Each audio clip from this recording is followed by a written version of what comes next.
즐기시는 분들 많으시죠? 재미로 하는 게임에서 확률형 아이템 때문에 여러 가지 문제가 일어나기도 했는데요. 자세한 내용 박기태 변호사와 함께 알아보도록 하겠습니다. 변호사님 어서 오십시오. 예, 안녕하세요. 네, 반갑습니다. 들어가기에 앞서 질문을 하나 드리도록 하겠습니다. 혹시 변호사님께서도 이 게임을 하실 때 확률형 아이템 구매해 보신 적이 있으실까요? 아, 예. 뭐라고 말씀드리긴 뭐합니다만 최소한 어지간한 좋은 시계 하나 정도는 아마 확률형 아이템 사는 데다가 투자하지 않았나. 투자라고 말하기도 뭐하네요. 지출하지 않았나 생각을 합니다.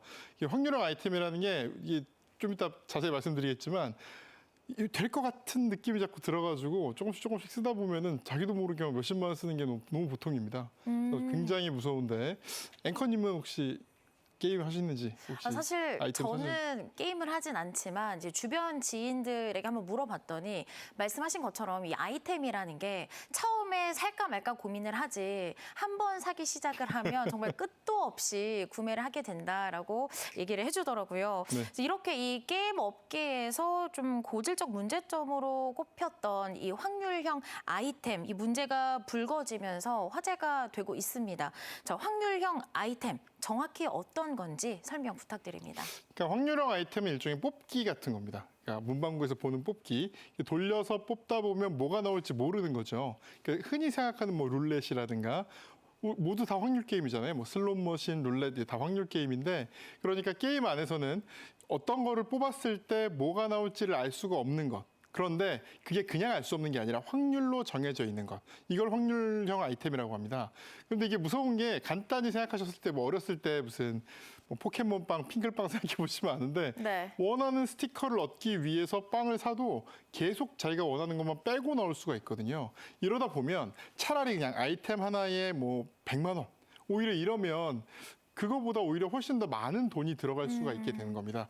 이게 그러면서 또 좋을 수도 있어요. 뭐냐면 운이 좋으면 한 번에 5천 원만 한 번에 할 수도 있지만 운이 나쁘면 뭐 평균 기대값이 뭐 100만 원이라고 치면 운이 나쁘면 200만 원, 300만 원을 써도 아이템을 못 얻을 수도 있습니다.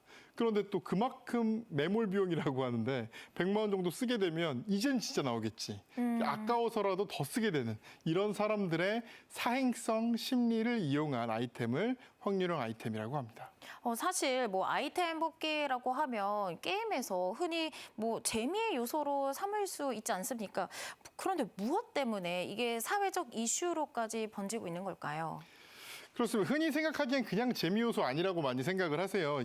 그런데 문제는 이런 종류의 게임들 특징이 확률형 아이템을 사지 않으면 남보다 앞서가기가 극단적으로 어렵습니다. 이게 혼자 하는 게임이 아니라 이제 온라인 게임 다 같이 하다 보니까 남보다 좀 잘하고 싶잖아요. 그래서 경쟁심 같은 게 생기잖아요. 거기다 이걸 조금 더 넘어서 뭐 관계가 생깁니다. 안에서 누가 더 잘하고 못하고 이런 게 정해지고 그걸로 도와줘서 막 감사하다는 소리를 듣고 약간 자아실현까지 되는 거죠.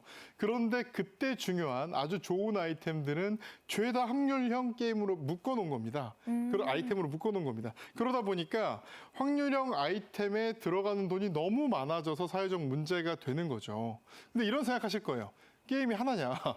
정말 수만 개의 게임이 있는데 그중에 왜 굳이 확률형 아이템 하는 게임을 하느냐 이렇게 생각하실 수 있는데 여기 두 가지 이제 맹점이 있습니다. 네. 첫 번째는 요즘에 우리나라 나오는 게임들 중에 특히 이제 상위권에 있고 사람들이 많이 하는 게임들 중에 확률형 아이템 없는 게임이 거의 없다고 보시면 됩니다.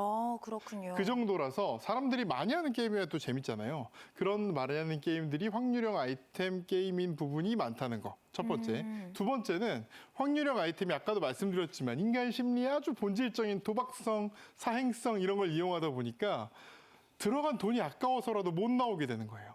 그러니까 내가 이 게임에 웬만한 뭐 모바일 게임 이런데 뭐 100만 원, 200만 원, 뭐 1000만 원 투자하는 사람들 굉장히 많거든요. 그런 사람들 입장에서 아니 확률 게임 아이템이 또 나왔어? 심지어 확률이 더 낮아? 이러면 약간 완전 너무 화가 나서 약간 미쳐버리는 거고 또 큰 문제는 이 확률이 정말 제대로 된 걸까? 이 확률대로 하면 20번 만에 돼야 되는데 어째서 이렇게 꼭 안 좋은 것만 나오면서 이렇게 얘기할까? 이 확률은 제대로 된 걸까?라고 생각을 사람들이 의심을 많이 했는데 실제로도 확률 조작이 약간 있었다. 이런 얘기가 나오면서 그것 때문에 굉장히 사회적인 이슈가 됐었습니다. 말씀하신 것처럼 뭐 게임의 재미를 위해서 구매하는 것이 아니라 사행성으로까지 번질 수도 있기 때문에 문제가 될 수 있을 것 같은데요. 그렇다면 이 게임 유저들은 이 확률형 아이템에 대체 얼마나 많은 투자를 하고 있는 걸까요? 일단 뭐 정확한 통계는 있을 수가 없습니다. 게임사 매출 중에 얼마큼이 확률형 아이템 매출인지 이렇게 뭐 이렇게 완벽한 통계를 낼 수는 없는데요. 다만 이제 2023년에 한국 콘텐츠진흥원에서 실태조사 보고서가 나온 게 있습니다. 여기 보면 2023년이 기준이잖아요. 네. 1년 정도 시간이 지났는데 이때 지금 이 데이터보다 현재 조금 더 문제가 심각해졌다 이렇게 생각을 하시면 될 것 같습니다.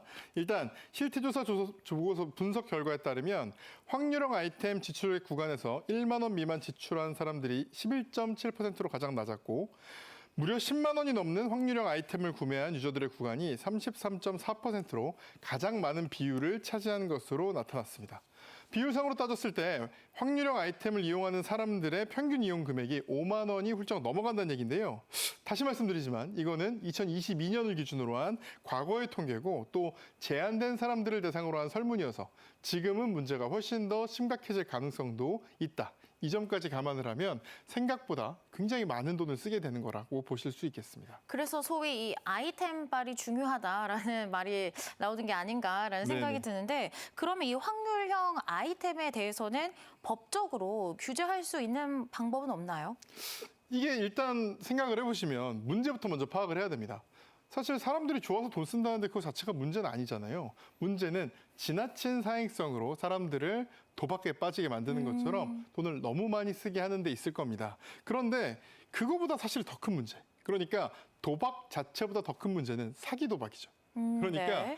확률을 허위로 공개하거나 뭐 1%인데 사실은 5%라고 허위 공개를 하거나 아니면 확률을 이미 조정한 경우 1%라고 해놓고 사람들한테 알려주지 않고 뒤에서 몰래 조절을 했거나 심지어 지금 밝혀진 건 같은 경우는 사람들이 뭘 좋아하는지 이제 데이터가 생기잖아요. 네. 제일 안 좋아하는 거 순서로 나오게 이렇게 확률을 또 조정을 한 겁니다. 이런 식으로 이런 어떤 누가 봐도 명백한 문제들, 일종의 그냥 돈 쓰는 수준, 그냥 사행성을 넘어서 이거는 어떻게 보면 룰 자체가 잘못된 사기 도박에 가까운 거다라고 하는 것조차도 사실은 얼마 전까지는 규제하는 규제가 좀 명확히 있지는 않았습니다. 그래서 이런 극단적인 경우를 막기 위해서 올해 3월부터 게임산업진흥에 관한 법률이 개정돼서 랜덤 아이템 표기가 의무화됐습니다. 쉽게 말해서 확률을 전체 공개하고요. 허위 확률을 공개하거나 아니면 확률이 바뀌는 경우에는 제재를 하고 또 특정 아이템을 얻으려면 얼마 정도를 평균적으로 써야 된다. 이런 기대값을 사람들이 알아보기 쉽게 공개를 하는 겁니다. 이제 좀 문제가 되는 게 이런 거거든요. 이게 복잡해요. 그냥 단순하게 뭐 하나를 보면 어떤 아이템을 캡슐형이라고 봤는데 이 아이템을 뽑을 확률이 몇 %다 이런 것만 있는 게 아니라 네.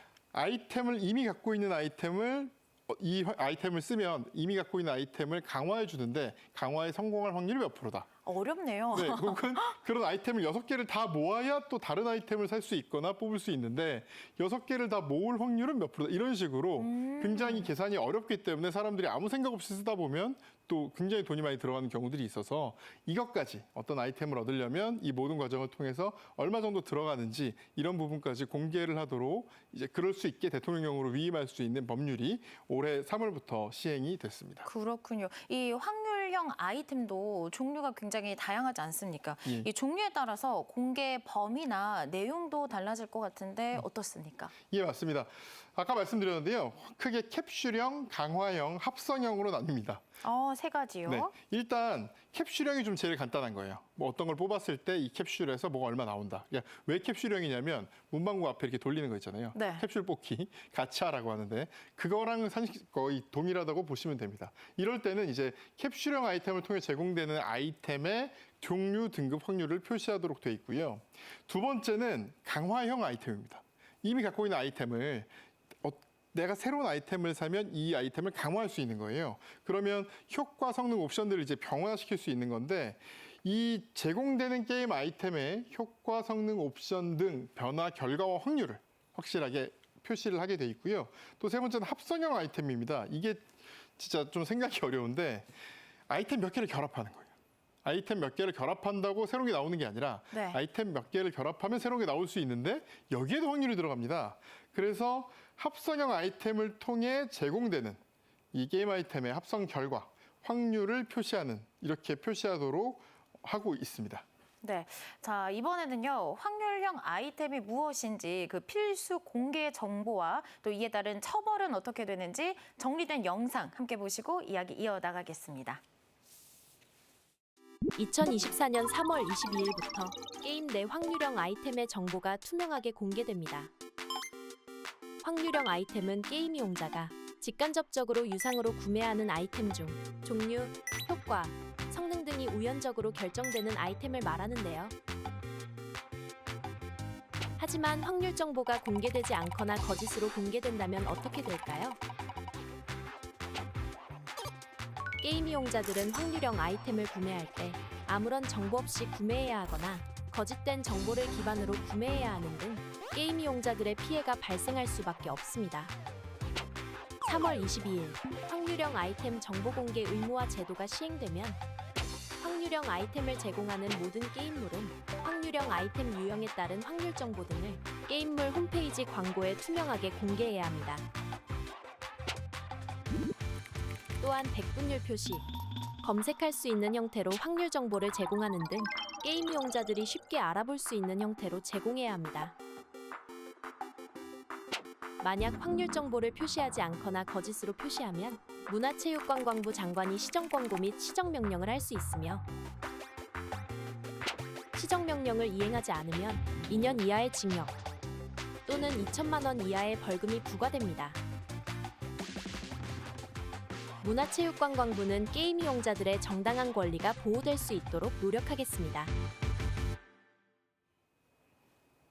네, 영상에서 보신 것처럼 이 게임 이용자들의 권리 보호 차원이지만 게임 업계에서는 사실 이 아이템이 일종의 장사를 하는 셈이잖아요. 그렇죠. 그런데 이런 법적 규제가 들어오게 된다면 게임 업계로 본다면 조금 큰 타격을 입을 수도 있지 않을까라는 생각이 듭니다. 어떻습니까?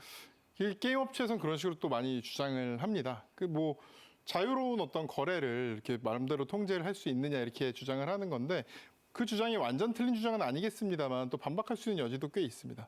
대표적인 게 외국의 경우에 우리보다 그렇게 규제가 적지 않아요. 아까 지금 설명을 갖다 드리면 아까 그 결합형 하는 아이템 중에 컴플리트 가차라는 게 있습니다. 그러니까 여러 개를 모아야 하나를 그 다음 아이템을 할 수 있는데 다 모아야지. 다 모아야지. 네. 그러니까 6개 아이템이면 6개를 다 모아야 그 다음으로 갈 수 있고 이런 단계를 막 5단계, 6단계를 하면 이게 다 확률이면 사실상 어마어마하게 결제를 해야 되거든요. 일본 같은 경우는 이 컴플리트 가차는 아예 금지하고 있습니다. 그리고 중국 같은 경우도 상당히 엄격하게 이런 확률형 아이템에 대해 규제를 하고 있어서 사실은 중국 게임이 외국에 서비스할 때는 이걸 많이 넣어놓는데 중국 내부에서는 그게 굉장히 적은 경향이 있고요. 그 외에 그래서 뭐 중국에서는 요 규제안 나왔을 때 텐센트 주가가 14% 떨어지기도 했을 정도로 중요한 문제고 유럽에서도 이게 도박금지법을 위반한다. 이거 실질적 도박 아니냐 이러면서 서비스 종료가 되기도 합니다. 좀 장기적으로 볼 필요가 있어요. 저는 제 생각에는 확률형 아이템이 너무 많아지고 돈을 많이 써야만 게임을 할 수 있다는 생각을 하게 되면 사람들이 장기적으로 새롭게 게임을 하기가 부담스럽게 될 겁니다. 그리고 내가 사 먹는 음식이 뭔지 아는 것처럼 내가 사는 아이템이 뭔지, 내가 하는 게임이 얼마나 돈이 드는지 이런 걸 투명하게 공개한다는 것이 뭐 이게 손해가 된다거나 이렇게 생각하지 않고 장기적으로는 더 많은 사람들이 게임에 유입될 수 있는 그런 방안이 되지 않을까 이렇게 생각합니다. 사실 지난 14일이죠. 소비자 분쟁 조정위원회에서 메이플 스토리 이 확률형 아이템 집단 분쟁과 관련해서 보상안을 확정을 했다라고 들었습니다. 조정 과정 간단히 소개 부탁드립니다. 이 사건의 시작은 넥슨이 아이템의 확률을 이용자들에게 제대로 고지하지 않고 또 확률을 변경했다는 점, 그것 때문에 공정위에서 시정명령 및 거액의 과징금 부과 처분을 받은 점에서 비롯됐습니다. 이 큐브의 옵션별 확률을 변화시킨 거예요. 이에 대해서 소비자 분쟁 조정위원회는 넥슨 코리아 메이플 스토리 게임 내 확률형 유료 아이템에 대해서 신청인들에게 이 큐브라고 하는데요. 확률형 아이템의 이 사용액의 3.1%, 또 다른 큐브 사용액의 6.6%를 현금 환급이 가능한 넥슨 캐시로 지급하라고 결정을 했고요. 그래서 지금 현재 들어가 있는 당사자들이 조정 결정을 수락하는 경우에 5,674명의 신청인들에 대해서 11억 원의 보상이 이루어지게 됩니다. 사실 뭐 이번 사건을 토대로 이 게임 유저들이 확률형 아이템을 이용을 하면서 환불이나 이 피해 보상 요청을 조금 남용하진 않을까 하는 우려도 있습니다. 이를 제지할 수 있는 법정 장치도 혹시 마련이 돼 있을까요? 저 개인적으로 봤을 때는 좀 걱정할 필요가 없다 정도로 생각합니다. 왜냐하면 이번 확률형 아이템에 대한 규제라든가 아니면 뭐 배상 명령 자체가 처음 나온 거예요. 그렇기 때문에 오히려 게임 업체들을 걱정할 게 아니라 이 소비자들이 더 많이 이의 제기를 하고 더 이런 문제점들에 대해서 뭐 배상을 받는 그런 길들이 열리는 점을 생각을 해야지 지금 뭐 악용될 거를 현재 걱정할 단계는 아니라고 봅니다. 그렇군요. 이렇게 취미로 또 재미로 이용하는 게임에서 도박과 같은 사행성 행태가 벌어지면 안 되겠죠. 적당한 수준의 과금은 재미를 더해주지만 정도가 지나치면 도박이 될 수 있다는 점 기억하시길 바랍니다. 지금까지 박희태 변호사와 함께했습니다. 오늘 말씀 고맙습니다. 감사합니다.